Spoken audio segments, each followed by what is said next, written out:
Today's episode of Lone Star Lawyers on the Varsity Podcast Network is brought to you by Varsity Search. Varsity Search builds great teams by connecting lawyers in Texas with career opportunities at small and boutique law firms. So if you're thinking of making a move or your law firm is looking to hire, please go to varsitysearch.com and book a time to visit right into my calendar. Varsity Search, building great teams. Hey everyone, Daniel here back with you on Lone Star Lawyers. I hope you and your family are both healthy and safe. And before we get started, I want to let you know about a few of the positions that we are currently searching for. In Dallas, we're looking for a construction litigator, a real estate / private securities attorney, a corporate attorney, and then a civil defense litigator. In Houston, we're looking for a estate planner. And in Austin, a family law attorney, an estate planner, and then a personal injury plaintiff's attorney. Lots of opportunities. Those are just a handful of them, and there are more. So if you or someone you know might be interested in any of those or just other opportunities that might be out there, would love to hear from you. You can reach out, Daniel at varsitysearch.com. All right, today we are in Plano, where our guest is Jeff Domen. Jeff is a shareholder with the family law firm GoransonBain Ausley. Jeff is board certified in family law and has been named a best lawyer by U.S. News Best Lawyers in America each of the past 9 years, as well as spent numerous years on the list of Texas super lawyers. He was also named a top 10 attorney by the National Academy of Family Lawyers and one of the best lawyers in Texas by the Wall Street Journal. Jeff was a financial planner before becoming a lawyer and uses that experience to serve his clients as well. All right, with that, let's hop into our conversation with Jeff Domen on today's Monday Mentors episode of Lone Star Lawyers.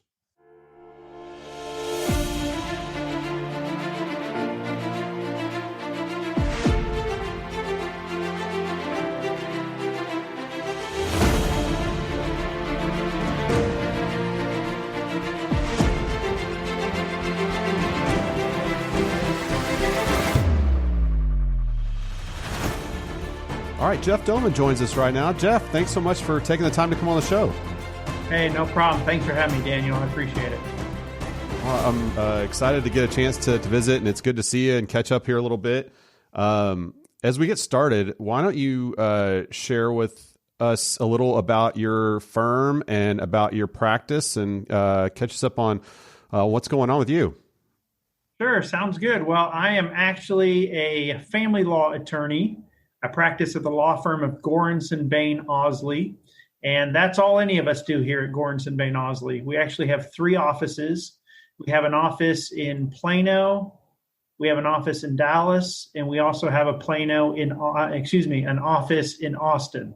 And so we have about 28 lawyers and support staff. So we're a pretty good sized law firm when it comes to family law, but when it comes to ranking us amongst all the other law firms, I think we'd be considered a mid-sized law firm.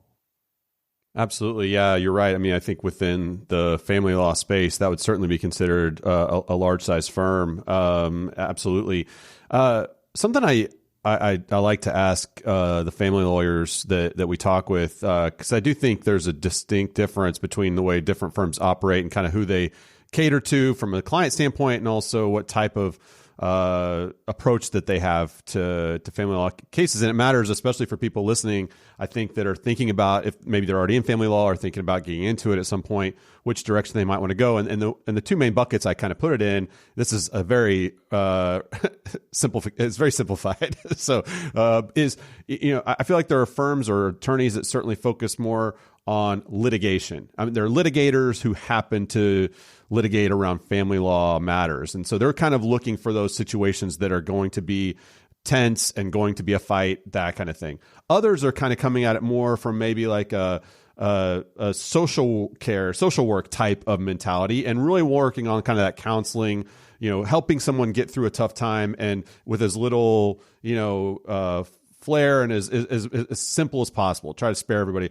I mean, and I know it's a simplification, but kind of, and within your firm, how do you kind of see yourselves, or maybe yourself personally, and kind of, either being one or the other, you have some of both, or kind of just depending on the situation. How do you look at that? Well, one thing I pride myself on is that I think I fit into both categories. Okay. I like to think of myself as somebody that always is looking for creative options to resolve conflict. Yeah. And sometimes you can do that, and sometimes you cannot. And when you Sure. cannot do that, then the only option sometimes is litigation. And I believe, with my experience and my training, that sometimes when litigation is the only option, you need to be prepared to go to the courthouse and fight it out, if you will. However, I will say sometimes lawyers do that without trying to be creative and come up with resolutions. And no. yeah. And then sometimes there are lawyers that only are interested in looking for creative resolutions and then don't have the ability to go and actually litigate it. And so I think it's important to make sure lawyers have both of those capabilities. Yeah, absolutely. The other thing I wanted to ask about just kind of follow up on is regards to family law, because I found this to be the case when I was talking with particularly law students while I was still at the law school, but even now some as well. People that maybe haven't thought much yet about going into family law. It's something maybe they're more recent to. Is just the wide variety of matters that can come about within a family law case, and how complex some of the issues can become. Speak to that a little bit, because I think sometimes that gets lost in that really family law can often be, it can be property law. It can be, so many things, financial issues that come into play. Let's talk about that a little bit. Sure. I will say, as a family law practitioner, we deal with so many different areas of the law, whether that's real estate, contract law, whether it's wills and estates and probate. But a lot of times they all come together into the family law arena. And I will tell you, Daniel, I was one of those people that coming out of law school, and after practicing for a little bit, I was hell-bent on never practicing family law. Yeah. But I had the opportunity to start at a small firm where we kind of got our feet wet and dabbled in all kinds of different areas of the law. And I found myself naturally gravitating over to the family law cases. Number one, because it was a one-on-one contact with another individual. Yeah. Whether it was a mom or a dad or a grandparent, it was a one-on-one relationship that I really loved. And I felt like I had the ability to help that person through a very difficult process. And I compared that to when I was working at big firms and doing things like insurance defense, where you're working for an entity and you couldn't necessarily put a name and a face with the solution or the problem that you were trying to resolve. And so for me, as somebody who loves that individual contact and feeling like I'm helping somebody, family law was the arena for me to do that. Yeah, that's great. I want to ask you about what the latest is with regards to how COVID has been impacting your practice and your clients and so forth. For context, people listening much later than when we're talking here, it's April 21st, 2021, and we know things can change quite a bit and rapidly. But where are things as it relates to COVID in your practice and with your clients? Well, it's interesting, but now that we've been under these new rules for about a year as they relate to COVID, I would say most people are pretty much caught up with having hearings by Zoom, doing trials by Zoom, meeting clients through Zoom, and doing things different than we've always done them in the past. Yeah. And the funny thing is now that we're getting used to that, I'm starting to hear courts and other courthouses in local and surrounding communities are starting to open up and welcome lawyers back actually into the courtrooms to actually litigate in person. And some counties are further ahead in that than others. But I will tell you, we have learned a lot. And I think our clients have learned a lot that there is an opportunity here to still get in front of a judge, to still have our conflicts addressed, and to do it at a cost to the client that's significantly less, because you're cutting out the travel time to and from the courthouse. You're cutting out on some of the waiting time when you're waiting around and you can't be working on other cases, to where if I'm waiting for a hearing on Zoom, I can be answering emails and billing other clients. Right. So I see it as a positive change that could make things better for the legal community down the road. Now, I will say all that applies to trials before the court. I will say it's still unknown as far as what we're going to do with jury trials. And in the family law arena, we don't have many jury trials, but we are entitled to have some. And I have not had anybody in my firm here in the Plano location that's had a jury trial since this has started. Yeah. And I don't know when that's going to change. Yeah. Yeah. I think still waiting and seeing on the in-person jury trials for sure. And when it comes to things like hearings over Zoom and I should mention too, because I know someone asked me about this recently, there are some jurisdictions that are using other platforms than Zoom around the state. And so sometimes you say Zoom and it's sort of it's like saying Kleenex or something like that. But there's certainly other platforms some are using, but Zoom still primarily. But when it comes to working remote, let's say, and doing hearings by video conference, what have you found over the last year to be really important to doing that well or to be effective? What changes have you had to, or adjustments have you made from if you were versus being in person in front of a judge? Well, it's a great question, and that question is going to highlight some of my insecurities and some of my weaknesses. I'll tell you, I've been practicing for a little bit over 20 years now, and I became very comfortable in the courtroom. I became very comfortable with how the courtroom works. And as soon as they took that away from me, I don't picture myself as an old guy, but apparently I am getting to be that old guy. The thought of having to have a trial on Zoom using technology and trying to find my exhibits was extremely difficult for me. And so what I found myself doing is I found myself needing to either have an associate or a paralegal or a clerk there with me during the trial or the hearing, so they could handle all the documents and the evidence. So I didn't have to focus on that. I could focus on the questions or the answers and do what I was used to doing. And I will tell you, as a note to your younger lawyers, know that this is an opportunity for you to really add value to places where you're going to go and work.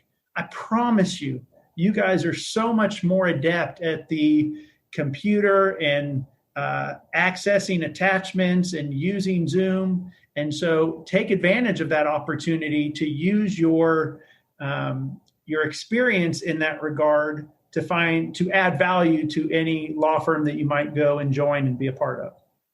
Yeah, absolutely. I think that's great advice, and certainly an opportunity for folks listening to take advantage of that for sure.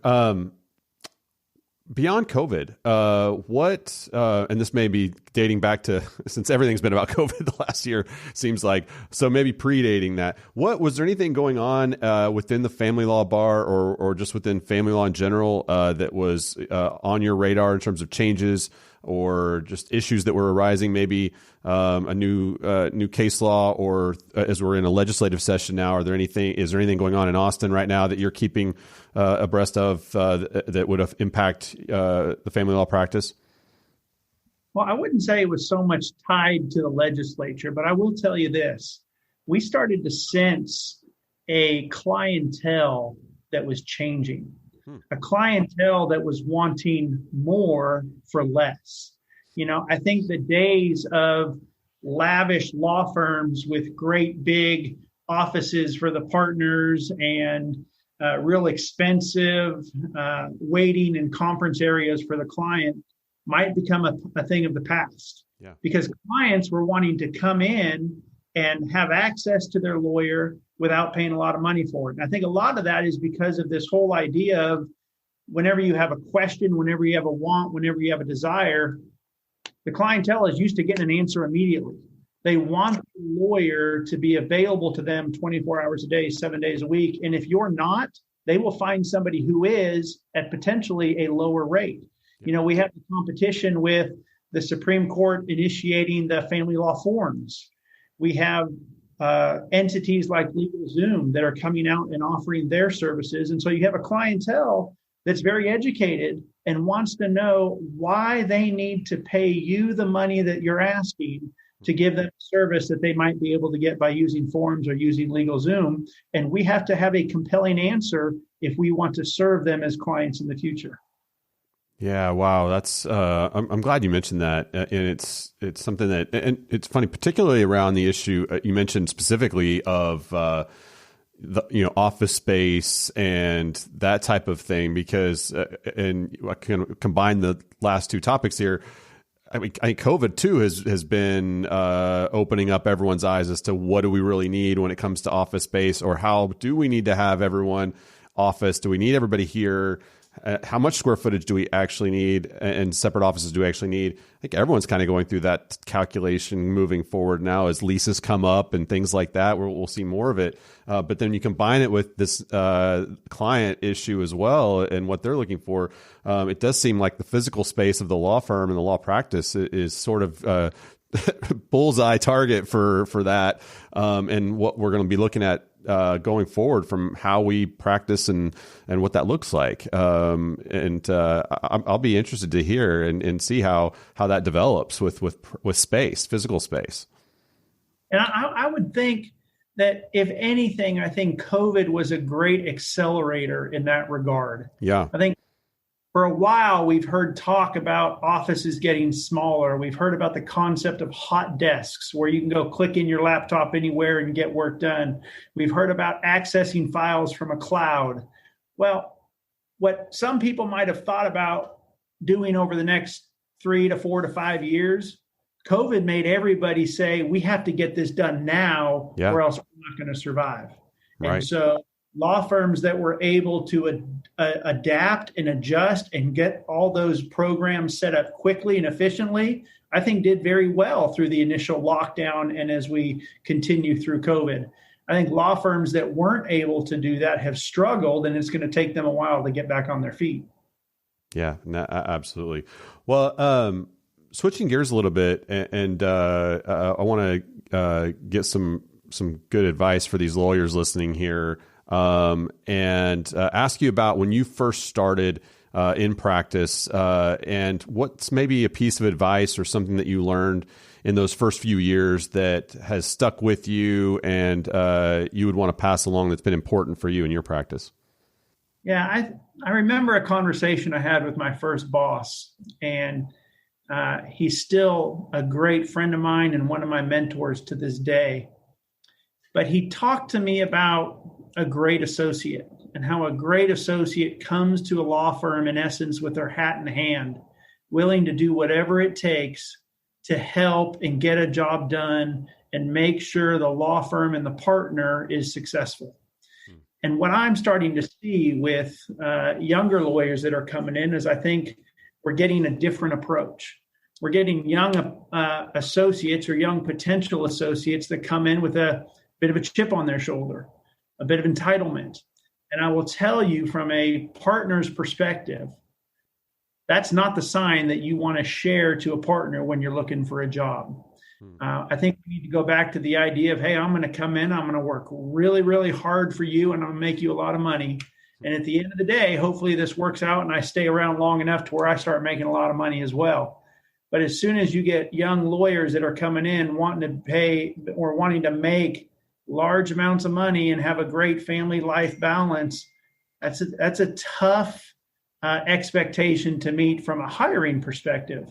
Yeah. And so I think if we can pass the message on that, hey, you got to come with hat in hand, willing to work and willing to learn, then you're going to be better off in the long run. Yeah, and that's something we hear a lot about, obviously. And so I think it's great to kind of always be a good reminder of that. So when you think about maybe something that you learned more recently, or maybe in the last few years, anything that you wish someone would have told you or shared with you when you were getting started that we can save everybody some time and get some great advice to them right now. What's something you learned later? It's something I'll tell younger lawyers, and it's very similar to what I tell my kids at the stage in life where they are now. Don't try and be anybody other than who you are, because whoever you are, you're going to do that better than anybody else. And I will tell you, from my perspective as a family law practitioner, the number one thing that I try and focus on, other than my billable hours, other than having a good work-life balance, is bringing in clients. And I think the best thing you can do if you want to be successful in bringing in clients is be you, be who you are. Don't try and do what other people are doing that you've seen to be successful.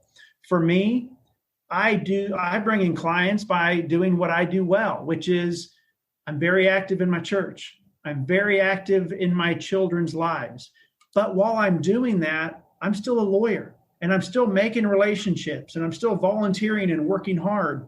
And when you're doing that first, and then people find out that you're a lawyer, they naturally want to use you or refer cases to you. Right. But if you're not an expert, it's not going to work out well for you to go hang out at happy hours and try and get clients, Yeah. Try and find clients with things that you already do well. Number one, you're going to have more fun at it. And number two, you're going to be more successful. Yeah. It's, I was trying to think as you were mentioning that who the guest was several months ago who brought this up, but it was along the same lines, but talking about how so many times young lawyers feel like when it comes to getting out there and starting to get into the community or do business development type stuff, whatever that looks like, that they always start with like kind of the happy hour thing or whatever. And some of them like that and they can go do that and that's fine. Others don't do well in that environment, don't like that, but feel like that's like step one. Like that's the easy one. Everyone should do that. And what this person was saying was, no, like you were just saying, which is find those things, those activities that you enjoy that are authentically connected to you, and then let it spring from that and do something you're naturally more have affinity for.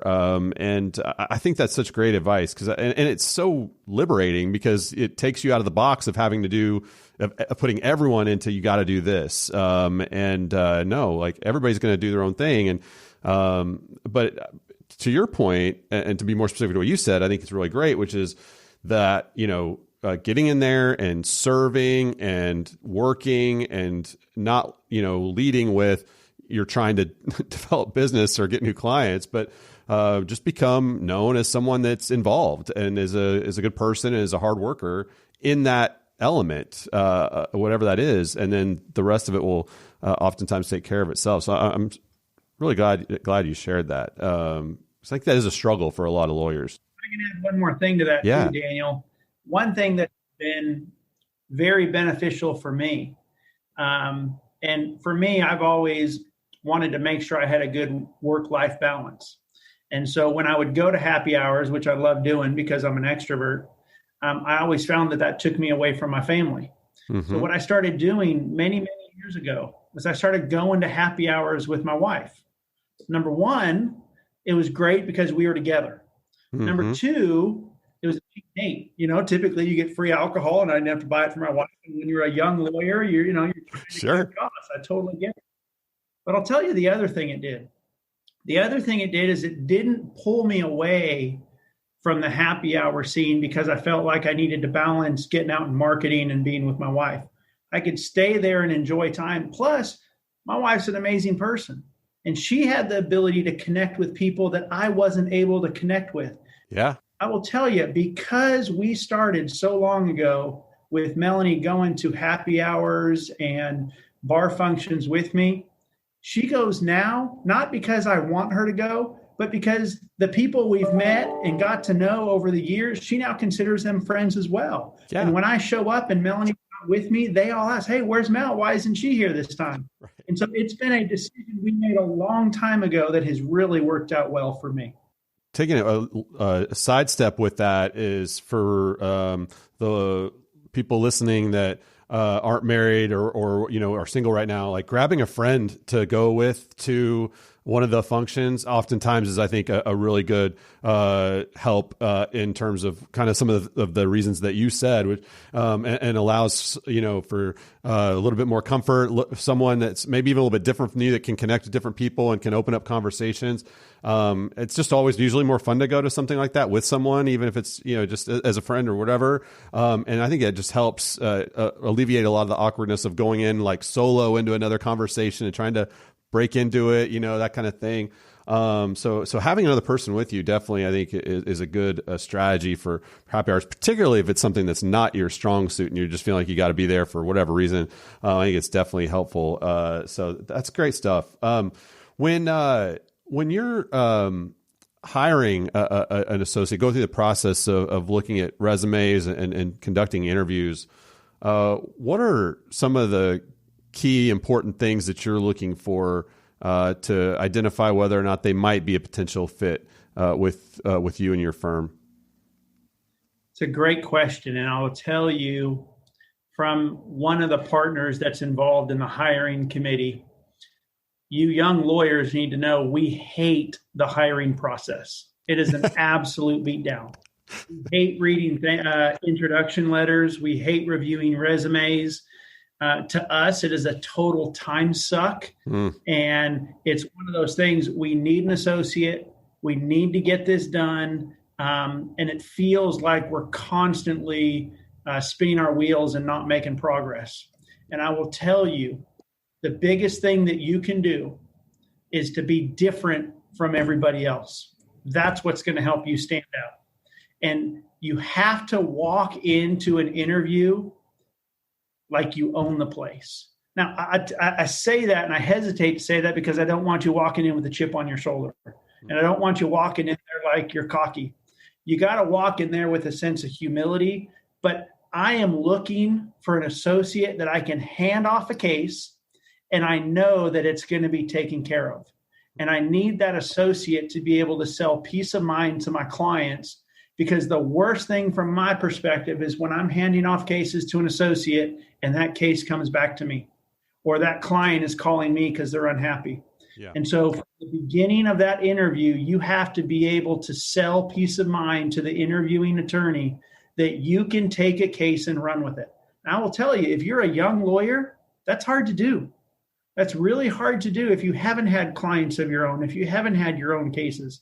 Well, in that situation, you got to come across as a hard worker and a researcher and a studier so that you can come across different from what everybody else is doing and saying, and say, you know what, I have experience doing this. I volunteered at Legal Aid, and I would meet a client initially and take the case all the way to the end, and I handled their complaints and I handled their praise, and I would make sure the case was handled well from beginning to end, because that's what the hiring lawyers want to hear. Man, really good. And I appreciate you being honest about the way that, and I think most hiring attorneys view the hiring process, honestly. Like they may not all say it, but I appreciate you sharing that, because it does give the lawyers that are listening some perspective as to how a lot of people are thinking and what mindset they're in when they are reviewing resumes, cover letters, and sitting in interviews. They might not be in the best mood because they're having to do that's just not where most lawyers want to be spending their time. They want to be spending their time in the courtroom or on the phone with their client or whatever else. And so I think that's really helpful for lawyers to know, as they're preparing documents. Why do we always say, like, you don't want to have any typos or any grammar mistakes? Because if someone's already kind of like, I'm going through, trying to just get through it so I can get to my case that I really need to be working on. Gosh, now here's this, they're going to be frustrated by seeing, I'm sure you would be frustrated. You see resumes that are taking up your time now that are not properly formatted, or, grammar's off, or something's weird or something. That's not how we want to be different, but we don't want to be different in that way. Right. So, I agree with that. And let me add a specific example, Daniel, because I think this will help. Sure. Resumes all the time. You know what I've never had? I've never had somebody come to my firm and sit up in the conference room or sit up in the waiting area and say, hey, I'd like to have 2 minutes of Jeff Domen's time. Well, does Mr. Domen know you're coming? No. But I went to law school at Baylor, and I've wanted to be a family law lawyer my entire life, because I had a situation from when I was a kid happen. And ever since that point, I've wanted to be a family law lawyer. And I just want to hand Mr. Domen my resume today to let him know I'm really interested in the job that he has posted online. I promise you that person is going to get an interview with me. And I promise you they're going to set themselves from the beginning way above everybody else. Because you know what I know? I know, number one, they really do want to do family law. Number two, they're motivated. Number three, they'll do whatever it takes to get a job done. And for me as a hiring lawyer, that's what I'm looking for. Yeah. I can tell you, I know when somebody is sending me a form cover letter that they've sent to 10 different firms because they're looking for a job. Yep. You know what? I can spot those in a heartbeat. But if you take time to do a letter that is specific for me or my firm or why you want to do family law or why you want to be in Plano or whatever the situation, that's what makes you stand out. And does it take more time? Absolutely. But if it takes more time and results with a job quicker, then it's time well spent. Yeah. And I truly do hope that the next job that you post, you have a dozen of our listeners sitting outside in your lobby asking for 2 minutes of your time. I really hope that's the case. Yeah. And well, I'll tell you this though, Daniel, I'll tell you this. I have never had a young student call me up and say, hey, I want to know about family law or I want to know about getting a job. Let's go to lunch. I've never told them no. But you know how many people have done that in my 21 years of practicing law? 2. Wow. You know what? We all got to eat. Reach out, call me. And you know what? Even if you don't want to do family law, if you want to work in the Collin County, Denton County, or Dallas County area, call me and I can connect you and do what I can to help you out. I mean, we're all a big fraternity here. We all want to help each other out. If there are young lawyers looking for work and they're motivated and hardworking, I promise you, I can think of 10, 15 lawyers that I know of well that we can connect you and get you in the circles and, you know, help you find a job to get you in the right direction. That's super generous. All the things you just mentioned, I really appreciate it. And one other thing I wanted to come back on as we start to wrap up, you know, when you talked earlier about the work-life balance issue, you know, and you talked about wanting to have that yourself, and it's the reason you brought your wife to the happy hours to try to keep that family time together. How can associates try to maintain some type of work-life balance and still maintain good relationships with the partners and good standing in their firm? Is there a way to do that? Maybe there's not. Well, I think there is a way to do it. And I think our firm prides itself on transparency. And we tell our associates from the beginning coming in what our billable expectations are. And I think that's a fair question at an interview. Hey, what are your billable expectations? You know, and we will tell our associates, we expect you to bill 130 hours a month. Now, there's 2 parts of that billing. Number 1, do you have the work to do? I believe it's my job as a partner at this law firm to make sure I bring in enough work for my associates so they can get their billable hour goals. Now, but if my associates aren't getting their goals, I need to know about it. I need them to reach out to me and say, hey, Jeff, I need more work. I'm slow. I settled a bunch of cases. Can you help me out? I will tell you, if my associates aren't hitting their goals, but they're not coming to me and asking for work, then we have a problem. Now, the second side of that is once you know what the billable expectations are, you, in your mind as an associate, have to do what you can to reach that goal. I will tell you, for me, when I was starting off as an associate, my billable hour goal from the firm was 140 hours a month. So what I did every month is I looked at my calendar and I said, okay, I don't want to work Saturdays and Sundays. I only want to work Monday through Friday when possible. And if there's about 20 billable hours or 20 billable days in a month, I need to hit 7 hours a day if I'm going to hit my goal of 140. And that made it hard sometimes in the summertime when I took a week off for vacation. Yeah. But if you don't have a goal, and for me, it was breaking that down to a daily goal of hitting 7 hours a day, it's going to be really hard to hit those expectations. And for me, if you have a goal and you break it down to a day, then that gives you the opportunity as someone who controls your calendar that I can spend time with my family on the weekends and get home at time to put the kids to bed or do whatever I needed to do and still be involved with kids' activities, volunteering, all the stuff that was important to me above and beyond the billable hour. Yeah, that's great. And I think the other piece to that is, because I do think every firm, it can be different when it comes to this also, and every lawyer will be different about this as they develop, which is how much time is reasonably going to be, written off or not billable. And so like sometimes I think people get in trouble because they think what you just said is, oh, well, I mean, a 7 hour day, I can do that. No problem. But that's 7 billables. And what's it going to be in terms of actual time?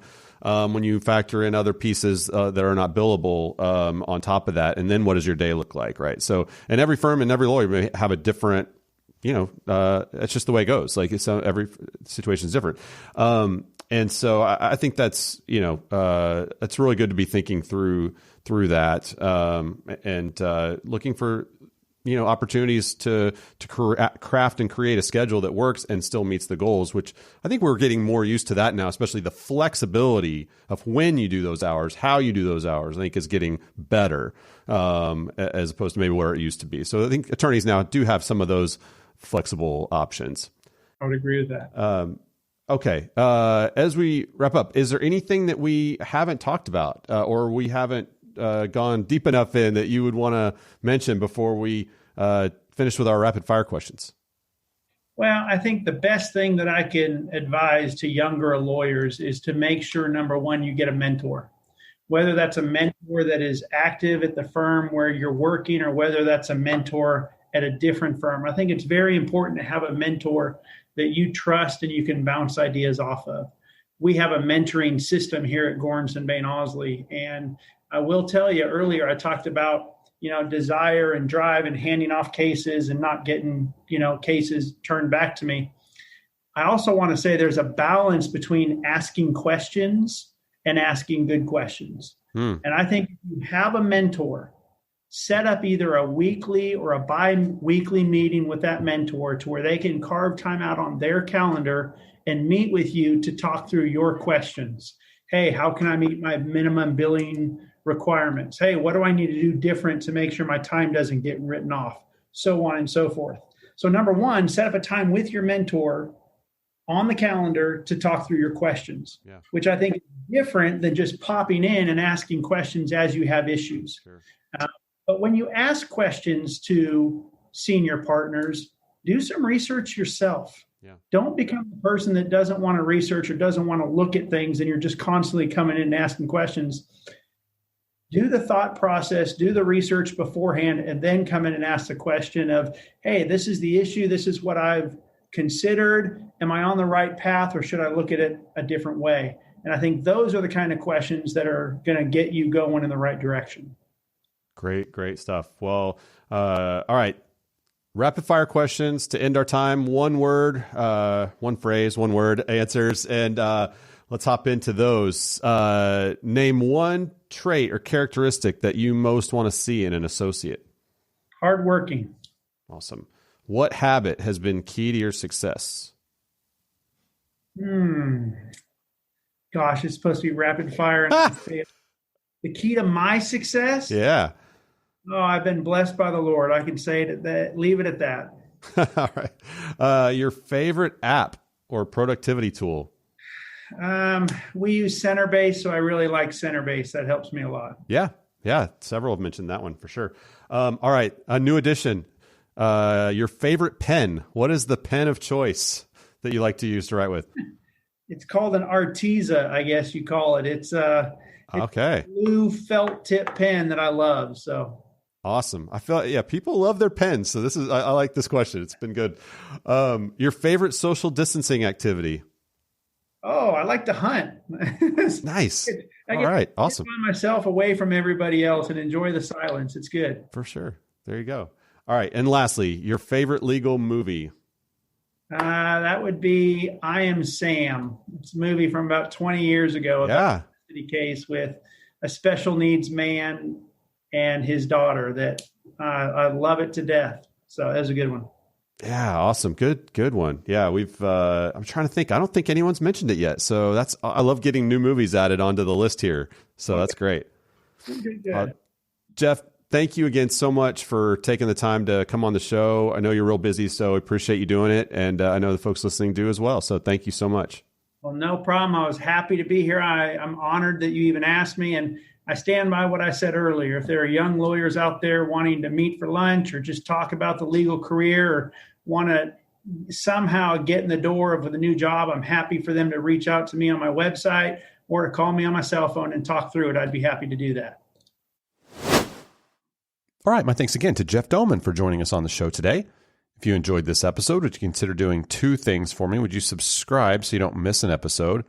And then would you rate and review the podcast in Apple Podcasts or wherever you listen? If you have suggestions or thoughts about the show, if I could help you in any way, please email me, daniel@varsitysearch.com. Likewise, reach out to me if you're interested in any of the opportunities that we mentioned at the top of the show or just want to visit about what other opportunities there might be out there for you. Would love to have that conversation. All right, that's it for today's episode of Lone Star Lawyers. Thanks again so much to each of you for listening. I'm Daniel Hare with Varsity Search, and we'll talk with you next time.